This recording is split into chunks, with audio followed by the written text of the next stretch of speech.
Hi everyone, কেমন আছেন সবাই? আজকে আমরা ইম্পোর্ট বিজনেসের 5টা হিডেন কস্ট নিয়ে কথা বলবো, যেটা নিয়ে স্বাভাবিকভাবে যখন আমরা ইম্পোর্ট করি অথবা এক্সপোর্ট করি আমরা চিন্তা করি না। কিন্তু এই খরচগুলো হওয়ার কারণে আপনার প্রফিটের পার্সেন্টেজ কমে যেতে পারে, অথবা যদি এই খরচের অংশ একটু বেশি হয় বা খরচের অ্যামাউন্টটা বেশি হয় তখন কিন্তু লসও হয়ে যেতে পারে। এই জন্য এরপর থেকে যখনই আপনি কোনো পণ্য আমদানি অথবা রপ্তানি করবেন, এই কয়েকটা খরচের বিষয় একটু মাথায় রাখবেন। এমন না যেটা আপনার হিসাবের মধ্যে পড়তে হবে, কিন্তু একটু চিন্তা করে রাখতে সমস্যা কোথায়। আমাদের ফার্স্ট হিডেন কস্ট অথবা খরচটা হচ্ছে পোর্ট ডিলে অথবা ড্যামারেজ। আপনি একটা জিনিস চিন্তা করেন, আপনি যখনই কোনো পণ্য আমদানি অথবা রপ্তানি করবেন, আইদার আপনি শিপ ব্যবহার করতেছেন অথবা ট্রাক ব্যবহার করতেছেন অথবা আপনি এয়ারের থ্রুতেই ট্রানজাকশন গুলো করতেছেন, কিন্তু বেশিরভাগ ক্ষেত্রে বাংলাদেশে শিপ ব্যবহার করে পণ্য আমদানি এবং রপ্তানি করা হয়। এবং এই শিপ যখন বুক করা হয়, এটা দুইটা ভাবে বুক করা হয়। যখনই আপনি ইন্টারন্যাশনাল ট্রেড করতেছেন, যদি আপনি সাপ্লায়ারের সাথে কথা বলে অথবা শিপিং কোম্পানির সাথে কথা বলে শিপটা নিজে বুক করেন, তাহলে ওটা হয় ফ্রি অন বোর্ড। ওইখানে সাপ্লায়ারের দায়িত্ব থাকে তার দেশের পোর্ট পর্যন্ত পণ্যটা পৌঁছায় দেয়া এবং শিপে লোড করে দেয়া। কিন্তু এরপর থেকে ওই পণ্য আপনার সাপ্লায়ারের দেশ থেকে বাংলাদেশে আসা পর্যন্ত সব দায় দায়িত্ব আপনার। যেহেতু শিপ আপনি বুক করছেন, শিপের সম্পূর্ণ রেসপন্সিবিলিটি আপনার। আবার যদি আপনি আপনার সাপ্লায়ারকে বলেন যে ভাই আমি শিপ বুক করবো না, তুমি আমাকে যে প্রাইসটা দিবা এটা শিপিং টিপিং সব সহ হবে, তখন সাপ্লায়ারের যে কাজটা হয় একদম আপনার দেশের পোর্ট পর্যন্ত যতটুকু আপনি মাল অর্ডার দিবেন ওটা আসা পর্যন্ত সব দায়িত্ব কিন্তু সাপ্লায়ারের থাকে। তো এফওবি ফ্রি অন বোর্ড, এখানে আপনার শিপ বুক করতে হচ্ছে। আর সিএফআর কস্ট এন্ড ফ্রেট, এখানে আপনার সাপ্লায়ার শিপ বুক করে দিচ্ছে এবং ওই পণ্যটা অন্য দেশ থেকে বা সাপ্লায়ারের দেশ থেকে আপনার দেশে চলে আসতেছে। এখন চিন্তা করেন, এই পণ্য যখন আপনার দেশে চলে আসলো, এটা তো পোর্টে 2-1 দিন থাকতে পারে। হয়তোবা দেশে পলিটিক্যাল ইনস্টেবিলিটি চলে আসলো, যুদ্ধ লেগে গেল, বন্যা হয়ে গেল, অন্য কোনো প্রবলেম হলো যার কারণে পোর্ট থেকে আপনার পণ্যটা বের হচ্ছে না। এবং এই পণ্যটা বা প্রোডাক্টের কন্টেইনারটা পোর্টে যতদিন থাকবে, একটা সার্টেন টাইমের পর থেকে এটার উপরে কিন্তু আপনার চার্জ দিতে হবে। নর্মালি 2 রকমের চার্জ হয়, একটা হচ্ছে পোর্টের চার্জ।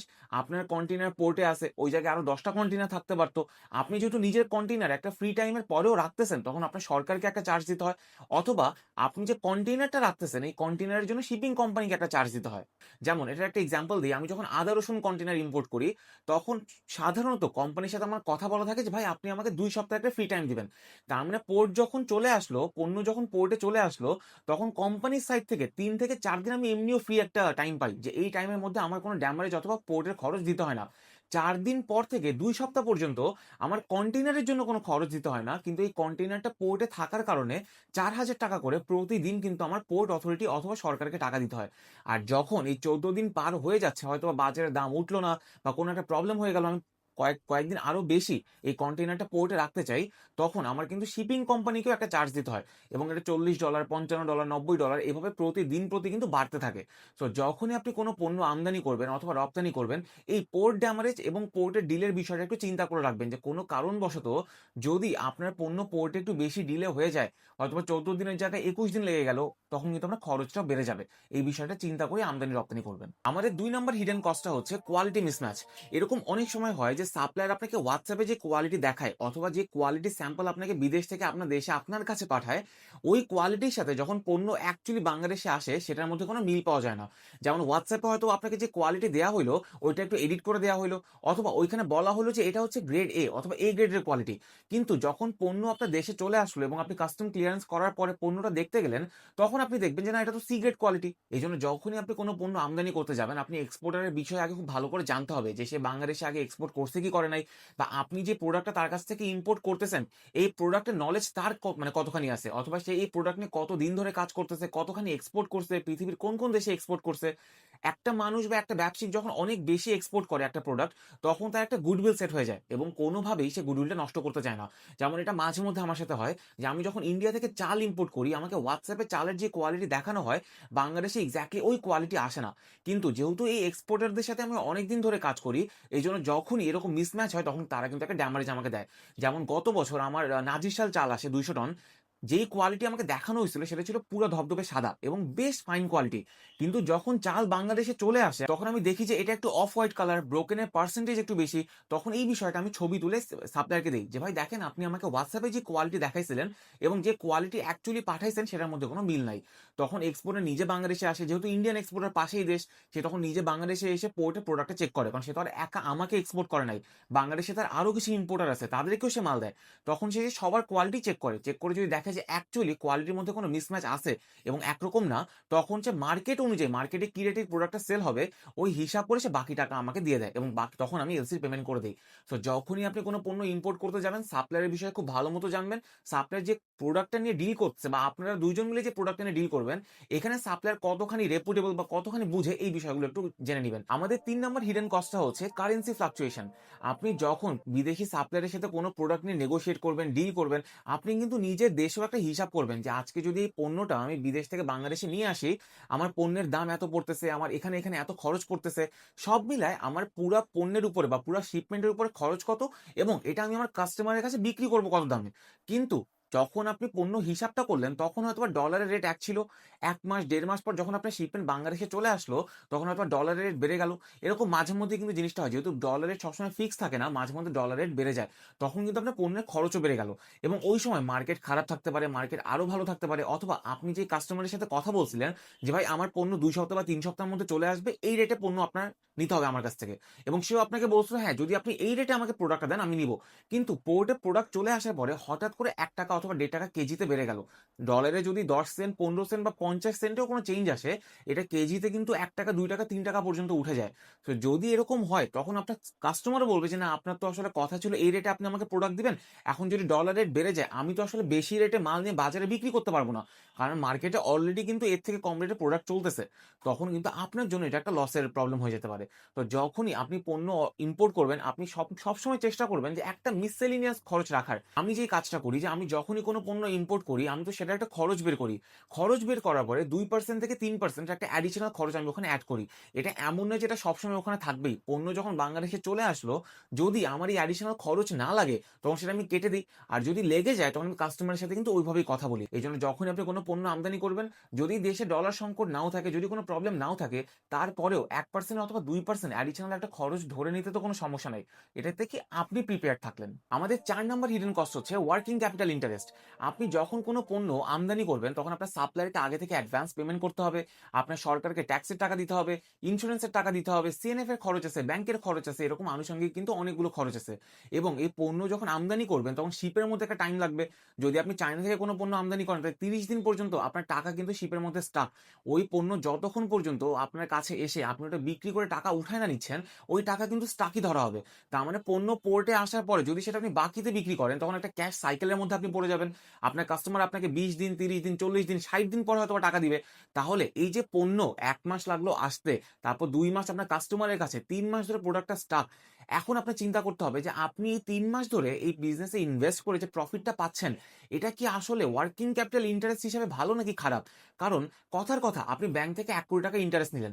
নেয়ার পরে আপনি বছরে হয়তোবা এই টাকাটা ৩ বার রোলিং করতে পারলেন। যেহেতু পণ্য চায়না থেকে আসতেছে, আপনি বিক্রি করতেছেন, সব মিলায় আমি ধরলাম ৪ মাস সময় লাগলো। এই পুরা ৪ মাসের সাইকেলে আপনি পার সাইকেল ৳৩,০০,০০০ করে প্রফিট করলেন। তার মানে পুরা বছরে আপনি ৳১২,০০,০০০ প্রফিট করলেন।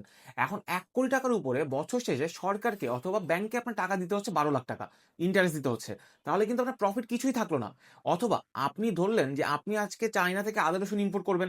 আপনি ইম্পোর্ট করে টাকা ইনভেস্ট করে দেখলেন আপনার প্রফিট হচ্ছে ৳৩,০০,০০০। কিন্তু সেম জিনিসটাই যদি আপনি ইন্ডিয়া থেকে কাজু বাদাম, মসলা অথবা চালে ইনভেস্ট করতেন, তাহলে আপনার প্রফিট আসতো ৳৫,০০,০০০। এবং রোলিং করার পরে যেহেতু ইন্ডিয়া আমাদের পার্শ্ববর্তী দেশ, আপনি চায়না থেকে যত তাড়াতাড়ি রোলিং করতে পারবেন, তার থেকেও বেশি তাড়াতাড়ি কিন্তু ইন্ডিয়া থেকে পারবেন। চায়না থেকে যদি বছরে ৩ বার পারেন, ইন্ডিয়া থেকে আপনি বছরে ৯ বার পারবেন। কারণ ইন্ডিয়া আমাদের পার্শ্ববর্তী দেশ। এখন আপনার দেখতে হবে যে কোথায় ইনভেস্ট করলে রিটার্ন আপনার বেশি আসতেছে। যেমন আমার মেইন বিজনেস হচ্ছে উইগ এক্সপোর্টের বিজনেস। আমি পৃথিবীর বিভিন্ন দেশে ইউএসএ, জাপান, চায়নাতে উইগ এক্সপোর্ট করি। এবং এখানে কিন্তু আমার সবসময় একটা অ্যামাউন্ট ইনভেস্ট করা থাকে। তারপর সাইডে এক্সট্রা যে ক্যাপিটাল থাকে এটা দিয়ে আমি ইম্পোর্ট করি। যখন চালের সিজন আসে তখন ইন্ডিয়া থেকে চাল ইম্পোর্ট করি। যখন আদা রসুন করা তখন আদা রসুন করি। যদি অন্য কোনো প্রোডাক্ট থাকে তখন আমি সেগুলো ইম্পোর্ট করি। এখন আমি যখন কোনো প্রোডাক্ট ইম্পোর্ট করি তখন আমি যে বিষয়টা দেখি যে আমি যদি আজকে ইন্ডিয়া থেকে চাল ইম্পোর্ট করি আমার লাগবে ১০ দিন পুরা টার্নওভার করতে, তার মানে টাকাটা ইনভেস্ট করে বিক্রি করে রিটার্ন আনতে। আর যদি সেটা আমি চায়নায় করি তাহলে আমার লাগবে ৩৫ থেকে ৪০ দিন। সবকিছু করার পরে আমি একটা হিসাব করি যে আমার কোথায় থেকে বেশি প্রফিট আসছে এবং তারপরেই কিন্তু আমি ইনভেস্টমেন্টটা করি। কারণ আজকে যদি আমি মনে করি যে এই টাকা তো আমারই, 2 মাসের জায়গায় যদি 3 মাস সময়ও লাগে তাতেও কোনো সমস্যা নেই। কারণ আমরা কাউকে ইন্টারেস্ট দিতে হচ্ছে না। কিন্তু এই টাকা তো একটা অপরচুনিটি কস্ট আছে। আমি আজকে একটা বিজনেসে ইনভেস্ট করলাম যেখান থেকে রিটার্ন আসছে 10 দিনে এবং আরেকটা বিজনেসে ইনভেস্ট করলাম যেখান থেকে রিটার্ন 20 দিনে। ২ টার অ্যামাউন্ট যদি একই হয়, প্রফিট পার্সেন্টেজ যদি একই হয়, আপনি ২ লাখ টাকায় প্রফিট করলেন ২ টা বিজনেসে। আপনার কি মনে হয় কোনটা বেশি ভালো? স্বাভাবিকভাবেই যেখানে আপনার টার্নওভার তাড়াতাড়ি হচ্ছে, যত তাড়াতাড়ি আপনি প্রোডাক্ট ইম্পোর্ট করে বিক্রি করে ফেললেন, ওইখানে আপনার প্রফিট বেশি হবে। তো এরপর থেকে যখনই আপনি কোনো পণ্য আমদানি করবেন, অবশ্যই এই বিষয়গুলো একটু চিন্তা করবেন যে আপনার ব্যাংকে কোনো ইন্টারেস্ট দিতে হচ্ছে নাকি, বন্ধু-বান্ধবকে কোনো ইন্টারেস্ট দিতে হচ্ছে নাকি, বা নিজের টাকাও যদি হয়, আপনি টাকাটা কত ফ্রিকোয়েন্টলি রোল করতে পারতেছেন, অথবা এর থেকে কোনো বেটার অপশন আছে নাকি? এই জিনিসগুলো চিন্তা করে তারপরে কিন্তু ইনভেস্ট করবেন। আমাদের ৫ নাম্বার হিডেন কস্ট হচ্ছে ড্যামেজ গুডস। আপনি চিন্তা করলেন যে আমি ইন্ডিয়া থেকে ১০ টন আদা নিয়ে আসতেছি। বাংলাদেশে আসার পরে আমি ১০ টন আদাই বিক্রি করব। কিন্তু আসলে scenario can be a bit different. আপনি যখন পণ্যটা আমদানি করে নিয়ে চলে আসলেন, তখন আপনি দেখলেন যে না, আদার নিচের কিছু বস্তা নষ্ট হয়ে গেছে। যেমন এই জিনিসটা আমার সাথে একবার হয়। আমি নেপাল থেকে যখন আদা ইম্পোর্ট করি, তখন আদাটা নেপালে গাড়িতে উঠানোর আগে সাপ্লায়ার আমাকে একটা ভিডিও দেয়। ওখানে দেখায় যে ভিডিওতে কোয়ালিটি সব ভালো, কোনো ড্যামেজ গুডস নাই, কোনো প্রবলেম নাই। কিন্তু এই পণ্যটা নেপাল থেকে সবার আগে ইন্ডিয়ান বর্ডারে আসে।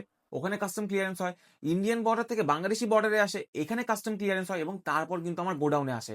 এই টাইমের মধ্যে রোদের জন্য হোক, বৃষ্টির জন্য হোক, অথবা যেহেতু অনেকগুলো বস্তা এক জায়গায় আসতেছে, চাপ লেগেও কিন্তু অনেক প্রোডাক্ট নষ্ট হয়ে যায়। তো যখন গোডাউনে আমার মাল আসে, তখন আমি দেখি যে নিচের দিকে ৫ থেকে ৭ টা বস্তা নষ্ট। তার মানে প্রায় ১০০ থেকে ১৫০ কেজি মাল আমার নষ্ট। এখন আমি তো চিন্তা করছিলাম যে ১০ টন মাল আসবে, আমার খরচ এত পড়বে, কেজি প্রতি আমি এত টাকা লাভ করে এভাবে বিক্রি করব। যখন পণ্য চলে আসলো, তখন দেখলাম যে না, আমার তো এখানে ১৫০ থেকে ২০০ কেজি শর্ট পড়তেছে। তার মানে এই খরচটা তো আমার টোটাল খরচের মধ্যে এড করতে হবে। তো যখন আপনি কোনো পণ্য আমদানি করবেন, সেটা পেরিশেবল যদি হয়, মানে কাঁচামাল হয়, তাহলে আপনার টেনশন একটু বেশি। যদি সেটা মেশিন হয়, যদি সেটা কসমেটিক্স হয়, স্কিন কেয়ার প্রোডাক্টস হয়, এগুলোতেও কিন্তু মাঝে মধ্যে প্রোডাক্ট একটু নষ্ট বের হয়ে যেতে পারে বা ড্যামেজ প্রোডাক্ট বের হয়ে যেতে পারে।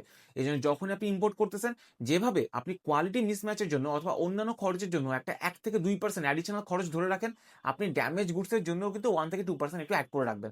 তাহলে আপনি নিজে প্রিপেয়ার থাকলেন যে ইন কেস যদি এরকম প্রবলেম হয়, আপনি যেন ওটার জন্য একটা সলিউশন রেডি থাকতে পারেন। তাহলে আমরা যে ৫ টা হিডেন কস্ট নিয়ে কথা বললাম, এটা ১ম টা হচ্ছে পোর্ট ডিলে অথবা ড্যামারেজ। তার মানে পোর্টে এসে পণ্য একটু বেশি দিন আপনার সময় লেগে গেল, যার কারণে শিপিং কোম্পানি অথবা সরকারকে আপনার একটা ড্যামারেজ দিতে হচ্ছে।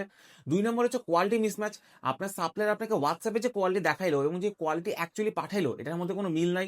৩ নম্বর হচ্ছে ওয়ার্কিং ক্যাপিটাল ইন্টারেস্ট। আপনি যে টাকাটা ইনভেস্ট করছেন, এটার জন্য আপনার ব্যাংকে হোক, বন্ধু-বান্ধবকে হোক, একটা ইন্টারেস্ট দিতে হচ্ছে। অথবা আপনি এই টাকাটা অন্য কোনো মানে বিজনেসে ইনভেস্ট করে বেশি প্রফিট করতে পারবেন নাকি। ৪ নম্বর হচ্ছে ডলার ফ্লাকচুয়েশন। আপনি যখন অর্ডার দিলেন, তখন ডলারের রেট এবং আপনার পণ্য যখন বাংলাদেশে চলে আসলো এবং আপনি কোম্পানিকে পেমেন্ট করবেন, তখন ডলারের রেটের মধ্যে একটা মিসম্যাচ পাওয়া গেল। এবং ৫ নম্বর হচ্ছে ড্যামেজ গুডস। এই বিষয়গুলো চিন্তা করেই কিন্তু আমদানি করবেন। তাহলে সামনের সপ্তাহে আবার দেখা হবে। এজন্য এই কনটেন্ট সেভ করে ফলো করতে কিন্তু ভুলবেন না।